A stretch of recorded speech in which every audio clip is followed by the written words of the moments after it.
Most people believe cases are built on big evidence. Confession, a discovery, clear violation. That's not how it usually works. From a legal perspective, cases are often built quietly. From small, overlooked moments. Pause that lasted too long. A hand that moved at the wrong time. A sentence that didn't match the next one. Here's what most people miss. By the time a driver realizes they're in trouble, the case is already forming. Piece by piece. Captured on camera, interpreted in real time, and later analyzed in court. This is not about one mistake. It's about how small mistakes connect. Traffic stops are sequences. A traffic stop is not a conversation. It's a sequence. Every step leads to the next. Every action shapes interpretation. From a legal standpoint, officers are not just observing violations. They are observing behavior, timing, movement, and those observations are later translated into reports, then into arguments, then into evidence. This is where things change. Because what feels like a normal interaction is often being built into a structured narrative. And that narrative does not rely on what you meant. It relies on what can be seen. Move 1. The first 10 seconds set the narrative. The case does not begin when the officer reaches your window. It begins the moment the lights turn on. Courts analyze the first seconds carefully. How long did it take to pull over? Did the vehicle slow smoothly? Were there sudden movements inside?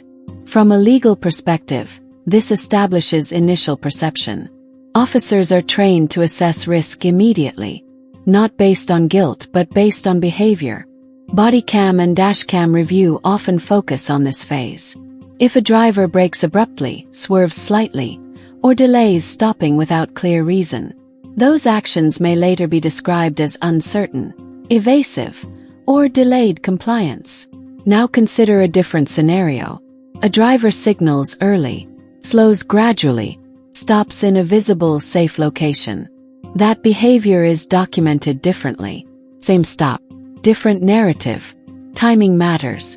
Because the first seconds quietly define how everything that follows is interpreted. And once that narrative begins, it rarely resets. Move 2. Hands tell the story before words do.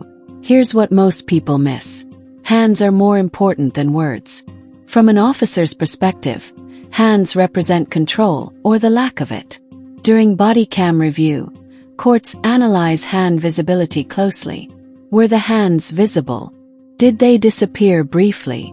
Did they move quickly toward unknown areas? These details appear repeatedly in reports, not as assumptions but as observations. A driver reaching into a glove compartment before being asked may be described as making unprompted movements. That phrase matters, because it suggests unpredictability. And unpredictability justifies caution. Now compare that to a driver who keeps both hands on the steering wheel, waits for instruction, then moves slowly and visibly. That behavior creates clarity. Movement versus words. You may say you're cooperating, but if your hands move unpredictably, the visual record overrides your statement. And in court, visual records carry weight. Move 3. Seatbelt timing becomes evidence.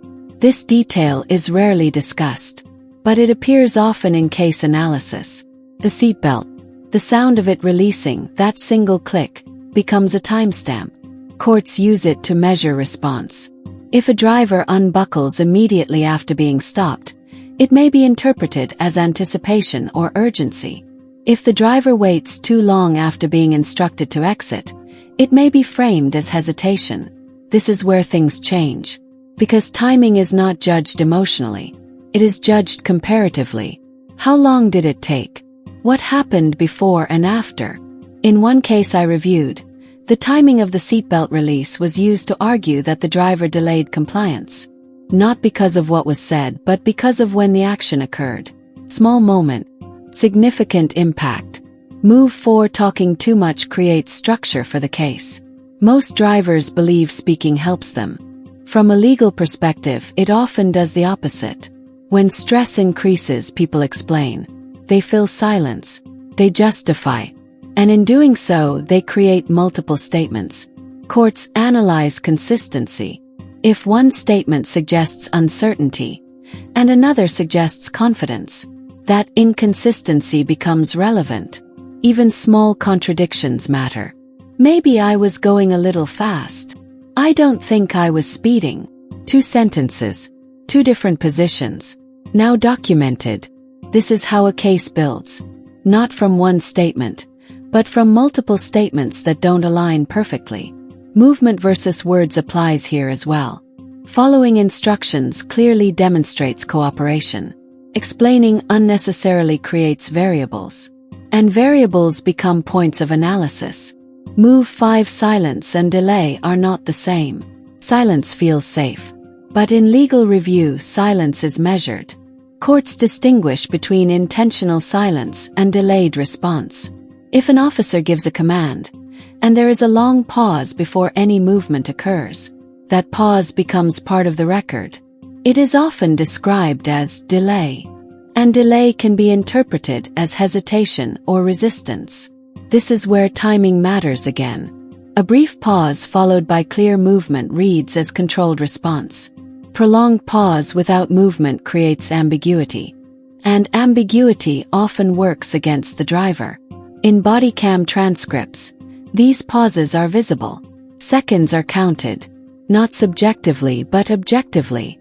And once labeled as delay, they influence how the entire interaction is viewed.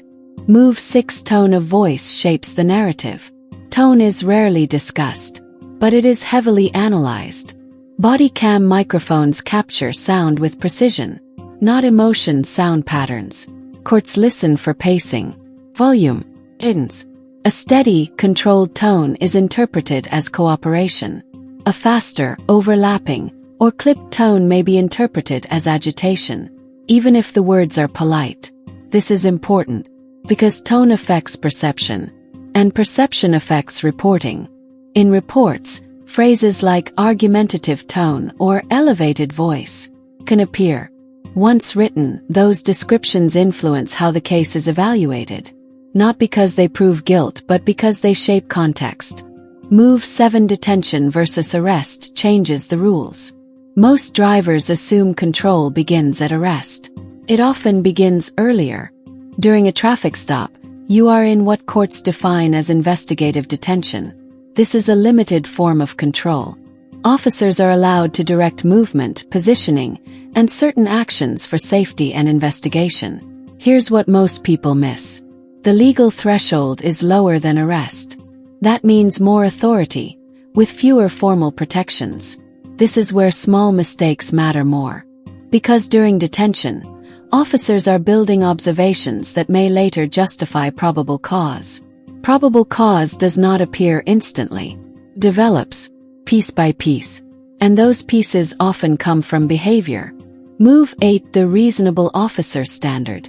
Force, control, and decisions are evaluated under one standard. The reasonable officer standard. Courts do not ask what you intended. They ask what a reasonable officer would perceive in that moment. This is critical, because perception is built from behavior. If movements appear uncertain, if responses appear delayed, if tone appears tense, those factors contribute to what is considered reasonable. And once something is deemed reasonable, it becomes legally justified. This is why small mistakes matter, because they shape perception, and perception shapes legality. Conclusion: small moments decide big outcomes. Most people expect a case to be built from something obvious. Clear violation, a major mistake. But in reality, cases are often built from sequences. Small actions, small pauses, small inconsistencies. Each one alone may seem insignificant. Together they form a narrative. And that narrative is what courts analyze. Not what you intended, not what you felt, but what happened second by second on camera. So the goal is not to argue, not to outsmart. It is to understand. Because awareness changes behavior. And behavior is what gets recorded. Remember this. Small moments decide big outcomes. And by the time those moments are reviewed, the opportunity to change them is already gone.